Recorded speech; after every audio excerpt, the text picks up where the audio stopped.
印加帝国是前哥伦布时代美洲最大的国家，凭借强大的军事实力，其疆界从今厄瓜多尔北端延伸到智利中部。印加人属印第安人克丘亚部落集团，原居秘鲁南部高原。印加帝国真正名称是塔万廷苏尤，意为四洲之国。印加为其最高统治者的尊号，意为太阳之子。印加文明与玛雅文明、阿兹特克文明并称为印第安三大古老文明。印第安人是在大约1.1万年前越过白令海峡来到美洲大陆。大约在12世纪，印加人从安第斯山脉迁徙到秘鲁东南部的库斯科山谷。由于长达100年的严重干旱，导致秘鲁高地小国间为争夺水源相互征伐，使原有的国家衰败。印加人凭借山谷中充足的水源，逐渐形成10几个小国。从1150年起，随着库斯科山谷的气候变暖与人工水渠的开通，当地粮食产量获得了增加。随着时间的推移，印加帝国以库斯科城为起点，通过政治联姻和威慑手段，最终统一了库斯科地区。因为印加人没有文字，印加前8位国王的历史至今仍无人知晓。到印加帝国第9代君主帕查库蒂时期，印加帝国征服了秘鲁高原的大部地区。在当地语言中，改变世界的大事被称为帕查库提，一个帕查库提就是一次时代更迭的界限。此后，帕查库提一词成为印加君主的专用名称。到印加帝国第11位君主瓦伊纳·卡帕克在位时期，印加帝国将安第斯地区收入囊中，在卡帕克统治下，印加帝国国力达到顶峰。当时，卡帕克修建了2条通往国都库斯科的公路，这为日后西班牙人征服印加帝国创造了便利。由于卡帕克十分宠爱庶出的儿子阿塔瓦尔帕，卡帕克不愿看到宠爱的儿子在自己死后寄人篱下，于是他决定将印加帝国一分为2，此举为日后印加帝国的内乱埋下了伏笔。据印卡王室述评记载，1527年的某天，卡帕克因沐浴着凉发烧，此后他的健康情况急剧恶化，有学者认为他感染上了天花。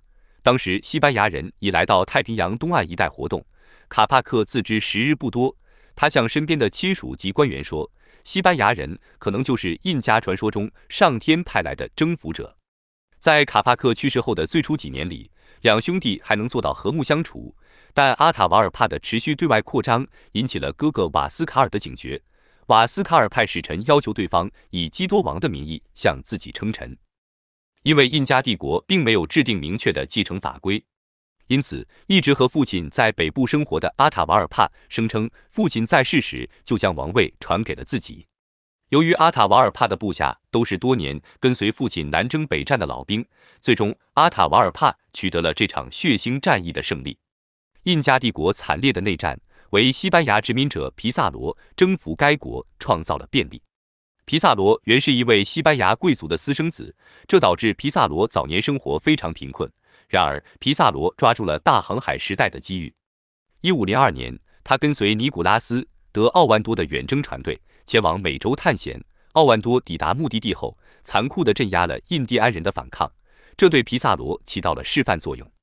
1526年，皮萨罗和阿尔马格罗组织了160人的探险队伍，在与当地印第安人激战中，阿尔马格罗失去了一只眼睛。皮萨罗知道自身实力有限，于是他派阿尔马格罗返回巴拿马求援。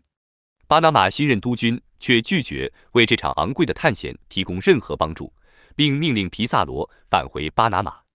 相传，当时皮萨罗用剑在沙地上画了一条线，让那些渴望财富并愿意与他一起继续完成探险的人跨过该条线。后来有13名冒险者留了下来，其余的人则返回到了巴拿马。皮萨罗就这样与他的小队伍继续向南行进。皮萨罗返回巴拿马时，他带回了黄金、骆驼和一些印加人，以此来证实印加帝国的存在。然而，巴拿马地方长官却不愿为新的探险买单。皮萨罗于是乘船到西班牙，在获得西班牙君主查尔斯5世的支持后，已经53岁的皮萨罗召集了自己最信任的4个同父异母的兄弟，以及另外160多人，带着30来匹马，开启了对印加帝国的远征。当他到达贝斯通城时，他发现曾经繁华的城市变得一片荒凉。在询问当地人后，皮萨罗得知印加内部发生了王位争斗，在制定好征服计划后，皮萨罗带着主力向卡哈马卡城前进。此时，阿塔华尔帕正沉浸在内战胜利的喜悦中，他对皮萨罗的到来并没有感到威胁。1532年11月16日，阿塔瓦尔帕在数万军队的拥护下接见了皮萨罗一行。此时的印加帝国虽然强大，但在南美大陆的印第安人根本没见过马。在他们看来，骑着战马的西班牙殖民军简直就是天神。当天中午，皮萨罗派出的托波会修士德巴尔维德手捧圣经，宣称以上帝和西班牙国王的名义要求阿塔瓦尔帕皈依基督教。印加人当时还不知道怎样造纸，所以阿塔瓦尔帕并不知道怎样把书打开。德巴尔维德修士把手伸过去帮忙，阿塔瓦尔帕感觉受到了蔑视，一拳打在修士的手臂上。随后，阿塔瓦尔帕把书翻开，发现里面并无神奇，愤怒地把圣经扔了出去。阿塔瓦尔帕的举动使西班牙人找到了动手的理由。在西班牙骑兵的冲击下，印加大军陷入混乱，彼此踩踏，许多人窒息而死。据统计，卡哈马卡战斗被杀死的印加人大概有7000人。更为重要的是，西班牙人俘获了不可一世的阿塔瓦尔帕。被囚的阿塔瓦尔帕很快发现了西班牙人对黄金贪婪的态度，他希望通过满足西班牙人的贪欲来换取自由。于是他对皮萨罗说，如能获释，他将命人在屋子里堆满黄金。于是西班牙人和阿塔瓦尔帕签订了一份协议。囚室中的阿塔瓦尔帕并未因此安心，他惦记着自己的死对头瓦斯卡尔。瓦斯卡尔得知阿塔瓦尔帕签订的协议后，他企图向西班牙人送信，表示愿意出比阿塔瓦尔帕更多的黄金为自己赎身。阿塔瓦尔帕得知此事后，秘密下令处决了瓦斯卡尔。眼看黄金即将堆满房屋之际，皮萨罗却判处了阿塔瓦尔帕火刑。1533年8月29日，阿塔瓦尔帕被带到了刑场，神父跟在他后面，对他说，如果肯皈依基督教，火刑将改为绞刑。阿塔瓦尔帕最后时刻放弃了自己的宗教信仰。